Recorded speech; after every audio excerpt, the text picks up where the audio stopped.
It is time for that Monday mailbag, guys. And in this video, we are talking about the best war offense and war defense teams.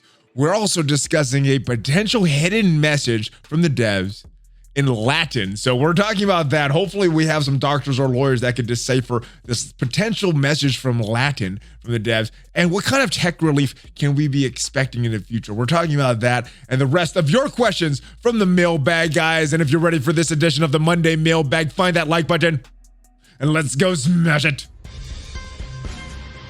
ValleyFlyin.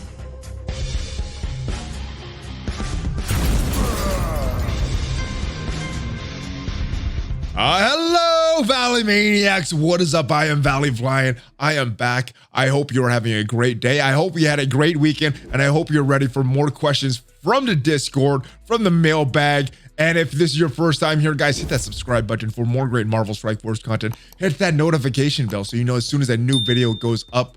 And make sure you check out the link in the description down below to join the Discord. You can leave your question there if you want your question potentially featured in an upcoming episode of the Monday mailbag. We do this every week. Sometimes, most of the time it's on Monday, sometimes it's on Sunday. But without further ado, guys, let's go take a look at your questions from the mailbag, starting with this one.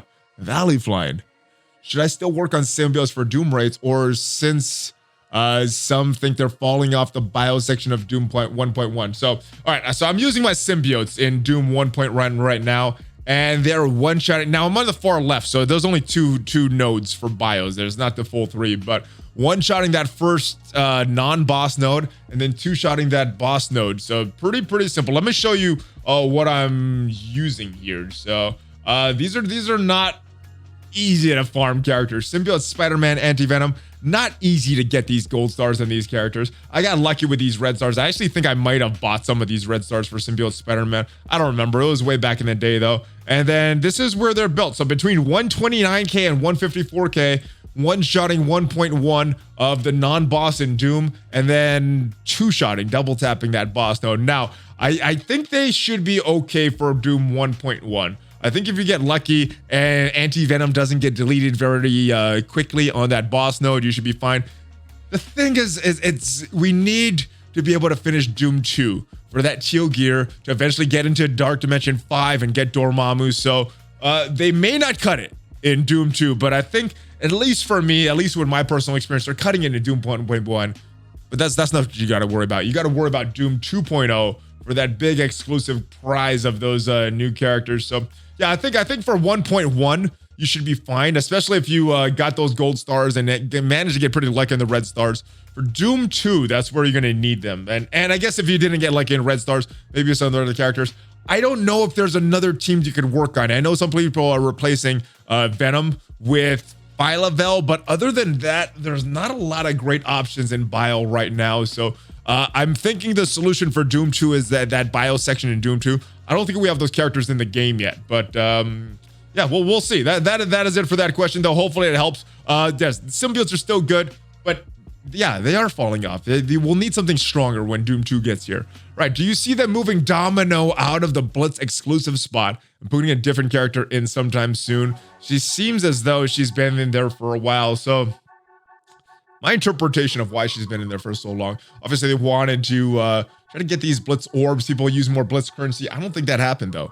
And I think there's been so much controversy and bad decisions. They've honestly forgot about the Blitz store, forgot to put new characters in that Blitz orb. Not the store, the orb. Because I think we've had characters added to that store that, yeah, and just skipped over that orb entirely. So I hope they don't.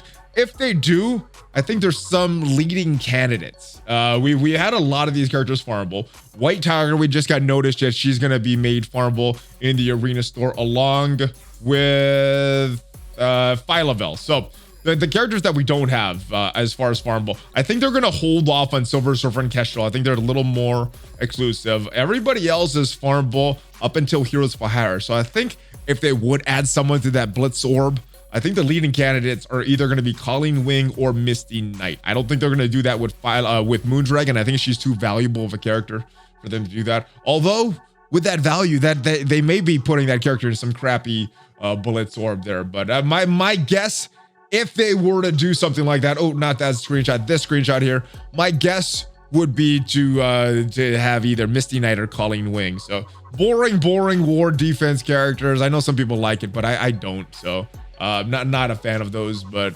yeah, I think those are the leading candidates. Those things. Are you gonna have a separate Q&A for Revolution or ask questions here? Ask the questions here for now, guys. I don't think there's a ton of demand for Future Revolution questions. I think eventually, if Future Revolution takes off, which I think it will, I think eventually we're gonna have all those questions over on the ValleyFlyin 76 channel and keep all the Future Revolution content there and all the Strike Force content here. But as of now, just ask the questions. I'll let you guys know if we split it off. I don't think. I think there's enough of an overlap with both games that we could do this. But yeah, if you guys have other opinions, let me know. I do make the content for you guys, so I want to make the content that you guys enjoy. But yeah, I think as of now, we're cool to keep it all same. Hey, Valley, I hope all is well. Keep on smashing. After getting Ultron, I'm going to work on my raid and war teams. However, not quite sure what to work on for offense and defense. So the raid teams, yeah, I think that's an individual thing. Everybody has to do their own based on what they need, what nodes they're having trouble with, what red stars they have, what characters they already have built. So raid is, I think, is a highly individual thing. But yeah, you work in that order. Work your raid teams first. Once you're solid on whatever raids your alliance is doing and getting to whatever threshold they are, the 30, 60, or 100%, and not using a lot of raid health, that's when I think you start working on your war offense. Now, there's a bunch of teams that you could work on. Let's go into the game. I'll show you my war offense teams, and then we'll talk about war defense as well. So this is what I have for war offense right now. Black Order, still my strongest team. Not the best team, but still the strongest team as far as collection power. They're still pretty good. Then now they cannot take on Heroes for Hire. A lot of the Doom counters, they don't work as effectively, and obviously not Infinity Watch, but any non-Infinity Watch, any non-Doom defense team, and any non-Heroes for Hire team, they're still one of the best war offense teams. So use them just in a lot of the hybrid metas and the current meta. They're not going to do that well. Symbiote, still a good team. I would work on them more for countering the Doc Ock 6, or if you see Hela on there, not a great team. The best, let's go in order as far as the best. Infinity Watch is the best war offense team, in my opinion. They're also very solid in war defense. So if you can access these characters after getting Ultron, maybe not Adam Warlock because he's a legendary character and you have to have certain characters and you have to have this event pop up once you get those characters. But if you get access to Gamora, Nebula, Phyla-Vela is becoming farmable sort of in the arena orb this weekend. If you got access to Moondragon, that's the top team to build. What else besides these guys? Axeman. Axeman is also very solid. You can work on war offense, war defense. We got the military skill. Oh, and these Axemen, they're very good for countering the same things that the symbiotes counter. Those Hela, any teams that have Hela that you're getting a lot of deaths of the Greg, and then the Doc Ock 6. They work very well. Military skill, I gotta say, I like this team mainly because I like that Black Widow movie, but they're okay. They're kind of like the Black Order. They've fallen off a lot on war offense. They're a great counter to the Emra Marauders. They're a great counter to the Mercs. Yeah, not a lot of viability for countering Heroes for Hire or Infinity Watch or even some of these Doom teams, but against one of these non-Doom, non-Infinity Watch, non-Black Order teams, they work pretty well. I have a X Factor hybrid here with Zemo. They work pretty well against a non-Shang-Chi Heroes for Hire. Shadowland works very, very well against most non-Black Order, non-Infinity. Actually, I think they could still beat Black Order. I haven't tested them. I've heard that they could beat Black Order and war offense if someone has them on there. But yeah, Infinity Watch, Heroes for Hire, not doing pretty well, but pretty much everything else they do well. Power armor, I don't use these guys too much, but in case I still see a Guardians, I will use these guys, but not recommended building them at this point. Falcon still has a lot of value though. This Inhumans with Kestrel and Surfer, that's another team that you could work on for offense. They counter a non-Shang-Chi version of the Heroes for Hire, so you could use that. The hybrid version of the Supernatural. This is the hybrid version of the Hela Natural. So instead of Hela, because I placed Hela on war defense, I have Deathpool in there. Obviously, when the rest of the new warriors come, they'll be on a team by themselves. But for now, Deathpool instead of Hela. Hela goes well here, though. This is a good counter for the Wave 1 Avengers. This is another team that I use to counter the the Black Order, not the Black Order, but the Doom with either Emma Marauders. Actually, yeah, Emma Marauders and Doom. This is a good team for that. This is a good team for Emma Marauders. Don't use this too much anymore. There's other counters for Emma Marauders. X-Force is still a great non-meta counter. So I guess not Infinity Watch, not Black Order, not Doom. Everyone else, they beat pretty well. They could punch up against the Emma Marauders. They could punch up against, what is the other team that they do well against? I can't remember. Oh, the Mercs. They wipe out the Mercs pretty easily. And any Merc hybrids that have Hela in there, they work pretty well on that team as well. Fantastic Four. I recently pulled them off of War Defense just because I wanted to see the uniform that I bought for Invisible Woman. But yeah, they're more of a War Defense team with She-Hulk here. You could use a Namor version for War Offense. And then this team is just like some teams that had some characters that I wasn't using in other teams, threw them together. I used them against a Brotherhood Doom combo. This team worked well against them. But yeah, if you're using these characters on other teams, actually you wouldn't use them. All right, so let's talk about War Defense, because those are some of the great War Offense teams. And actually Secret Avengers, I forgot about them. Secret Avengers, either with Kestrel, without Kestrel, they work very good on War Offense. And Hydra 3.0, I forgot about them. The Zemo Red Skull Grenadier, I have a lot of them on different teams right now, and I'm seeing a lot of the Mercs or the Hydra with Red Skull go back to defense, but Hydra 3.0 is still seeing some of those teams. Now, War Defense, Heroes for Hire, either with Shang-Chi, without Shang-Chi, that's going to be a very strong defense team.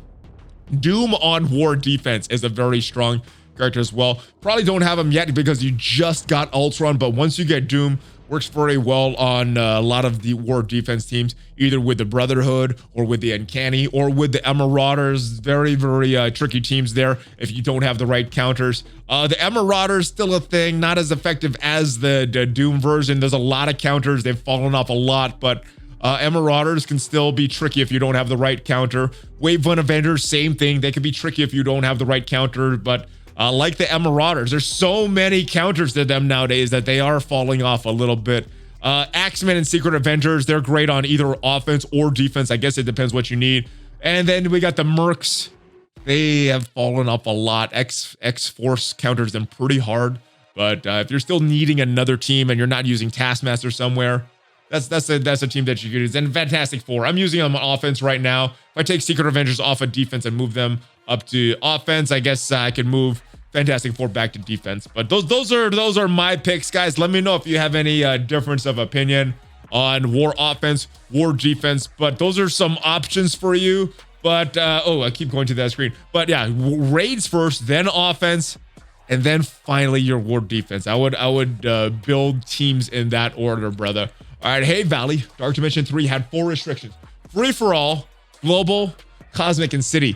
DD4 added legendary. Do you think the trend of adding more trait restrictive will continue to force you to build up different teams? If so, what would you like to see? All right, so I don't know if you remember if you were playing back then, but the reason that they said they added that legendary section into Dark Dimension 4 was because of their Phoenix problem. They said there was a Phoenix problem because she was doing too much damage, her percent base damage, and she had a big move that she was doing in Dark Dimension 3, and it kind of screwed up a lot of their game testing. They had to make the nodes kind of really bad and not fun because of that Phoenix problem that they said. So they separated that out to Dark Dimension 4, put Phoenix on her own legendary. What will they do with Dark Dimension 5? It's all speculation at this point.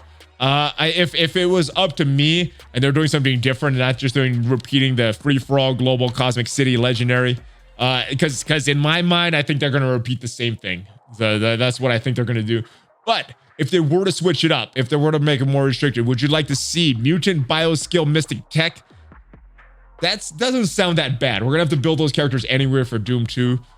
Or something like global villains, global heroes, male city, male female city. Oh my goodness, I think that would be not very good. There's only so many good characters that are going to be viable in that game mode, and when you're splitting it up between hero, villains, global, and just too many tags, you're not going to get a lot per section. So if I think there's going to be the same, but if they're going to do something different, I would like to see the mutant bioskill mystic tech, just because it's exactly the same teams that we're building into Doom 1.0, 1.1, and 1.2. So Yeah, that would be my pick, but we'll see what happens with it. I guess hopefully we get some announcements very soon with that. ValleyFlyin, in your latest video with Tony, you mentioned the possibility of a tech relief coming. Yes, that's been the rumors for a while. People have requested more bio relief for those early bio nodes in Doom 1.1. More tech relief, because that's a section that I'm struggling on personally. I'm struggling on tech. I'm getting through the bio, but with the current characters that I have on my roster, the Red Stars, Tech is the toughest section in my opinion, at least for me and my roster. I noticed Tony mentioned a slight rework of power armor in harmony with Tony's comments. Could Iron Man finally get some much needed attention with the rework and a new tag, Stark Industries, as well as a new character I've been waiting on who will be smashing his way through the Hulkbuster? I hope so. I hope it's not just a new... I'm kind of flipping back and forth. I would like to see a skin of Hulkbuster, but I feel that character could have its own unique tags, its own unique kits. So kind of torn if I want to see it as a costume or its own unique character. They've already set the precedent that they can have more than one Peter Parker in the game, so they can have more than one Tony Stark in different armor. So yeah. So what is the? I guess I can't remember the question. Possibility of tech relief coming. I mean, based on what he said, based on what they're pushing in the dark promos, it could be a team based around Ultron, which I guess they could still make with a power armor team, but we will see. We will see. I think in the next update, 5.7, we're either going to get some raid relief either for bio or tech. If it's tech, we could get that some reworks coming and some new characters, or I don't know. We'll see though. It's hard to predict Scopely. It seems so random with a lot of the stuff they do. So predicting them is very tough sometimes. So yeah, I guess your guesses would be good as mine. You guys have been playing this game as long as I have in some cases. In some cases longer than I have. All right, hey Valley, what is up, brother? Weird question for you. Do you think there's a secret meaning for the Latin, I believe, words on the tombstone at the right of the Deadpool loading screen? Always thanks for everything you do. All right, so let's go take a look at it. Let's go take a look at the tombstone. So this is the Deadpool one. We got the other one with the date here, 1904, 1857 to 1904. I don't know if that means something in the traits, and I don't know if this is Latin. I don't know Latin. If there's any doctors or lawyers out there or anyone that had to study Latin for any reason, let me know if this makes sense to you. But I can't even read that. The lighting is bad on this. I'm getting light in my eyes. I think it says his. I can't see if that's a UUS. But this one looks like Bendur. I don't know if that's a word. At Maurus, Mauris dot, and then looks like an I. Augue Ak Liebe. I don't know. And then this person went from 1745, and if I scroll down a little bit, it actually looks like 1900 something, but I don't know. Maybe let's say if you guys know, if you guys think this is some kind of clue as to something coming, maybe this is just something that says Cloak and Dagger in that, because I don't know if you guys remember, but this screenshot was released on Twitter way before Cloak and Dagger was announced, way before all this stuff was announced. So maybe it just says Cloak and Dagger, maybe it says New Warriors, but is there a hidden message in here, guys? I don't know, but maybe you guys do. Let me know in the comments if you can decipher anything with that. All right, next question though. Yo, what is up, Valley? I'm stuck in DD4 Global with only 3 global tunes. Gear 15 Ghost, Emma, and Sharon Carter. I'm still missing 5 of Captain Sam's 13 uniques plus the needed Gear 15 uniques. I've been stuck at 20 out of 25 Vibranium for a while now. Valencia bring all Secret Avengers to Gear 15 when I can, but what are the other DD4 Global options you would recommend, just in case I do have the gear for your picks? All right, so you have 2 of the characters already. You could auto it with Ghost, Emma, and Sinister. I think the big pushback on Sinister previously was because he took the mutant gear, and there's a lot of good mutants. Nowadays, there's a lot of other options here so that we don't just have to use the mutants. We don't just have to use the dad bros. Some people aren't not even taking Phoenix into the legendary section. So if you want to auto this and you're looking to do that right now, and you have those, I can't remember what mutant pieces he takes, but whatever he takes, whatever gear he takes, Sinister, you could bring him up and you could finish it right now. I on my second run, I just put in those characters, Ghost, Emma, and Sinister. Actually, I started with 2 other characters, but they died very early on, so it's pretty much those 3 characters autoing all of the unlimited nodes and all the global nodes in Dark Dimension 4. So yeah, use those characters, and then you can keep working on the secret adventures down. For later. You probably need them for Doom 2. I don't know if you're in Doom 1.1 right now, but it makes that so much easier. So yeah, I would go Sinister if you can right now. You can keep going to the Sam and Sharon route, and then eventually getting Maria Hill, but they'll be good. They'll be good. In the raid. So I think that's a team that you're going to need anyway. So that's not the worst thing bringing them up. But if you want to go Dark Dimension 4 right now, Sinister, full auto. All right, Valley, what is up from Brazil? So my alliance is currently pushing for 60% in the Doom raids. Normal difficulty. I'm in the middle, and I can reach the final boss in Bio with almost no 6 packs, except in Mutant boss, which I have to 2-tap. Question is, I have a tier 15, 6 yellow, 5 red long shot, a tier 14, level 75, 6 yellow, 4 red star, shatter star. If I spend silver credits to push him to 5, is it going to make me one-shot the node? The others on the team are Jubilee, Bishop, and Sinister. To abuse 2 long shots combo. All right, so I actually did a very similar team that you did, and try this before you spend any promo credits. You might be able to auto this right now. Jubilee, Sinister, take out Bishop and put in Emma. And on that boss node, I did it on the far left. I think it's pretty much the same as the middle. But yeah, as soon as you clone Longshot with Sinister, full auto, you're beating that thing. The enemies don't even take a turn. The Doom, all the other stuff on the enemy node does not even take a turn, because you got the 2 long shots, you got Shatterstar in there, and they're just going and going and going. So try that team out. Maybe you could push it right now, not even have to put any silver promotion credits in any of them. Yeah, so saving it, probably saving the silver promotion credits for either Silver Surfer or Deathpool. 5 reds, already have the yellows on both. I'm already doing one-shots in Mystic Boss, so I don't know if I should do this. So again, with your promo credits, I like to look at it as saving these, being very frugal with them, and only using it on content that you cannot pass. So if you're already finishing and one-shotting all the Mystic lanes, that's not going to do a lot, Silver Surfer and Deathpool.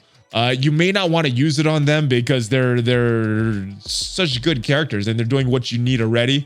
So if you don't need to use it on them, either save it or put on characters that it will get you to the next level, like this. But try out that team. Hopefully that helps. Take out Bishop, put in Emma in there, and that's what worked for me.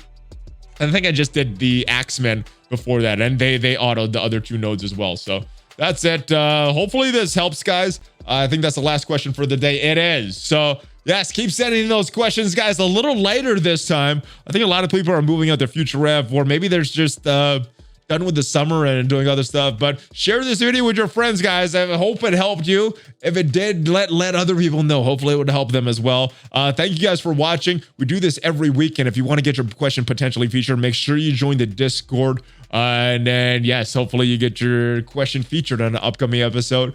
Check out some of my other videos. Check out my other channel if you're more interested in Marvel Future Revolution than Marvel Strike Force. We cover that on the ValleyFlyin 76 channel. And of course, if you're making purchases in any game that's on the Amazon App Store, including Marvel Strike Force, make sure you use Amazon coins, get you up to 20% off all of your in-game purchases. Make sure you check the region. Go to coins.valleyflyin.com for all the details there. It's not available in all regions, but if it's available in your region, you could save some money. That is it, guys. Thank you for watching. Thank you for submitting a question. Thank you, everybody, for submitting a question, whether your question got answered or not. I will see you guys next time. Give me that fist bump before you go, and have a great rest of your day. ValleyFlyin out.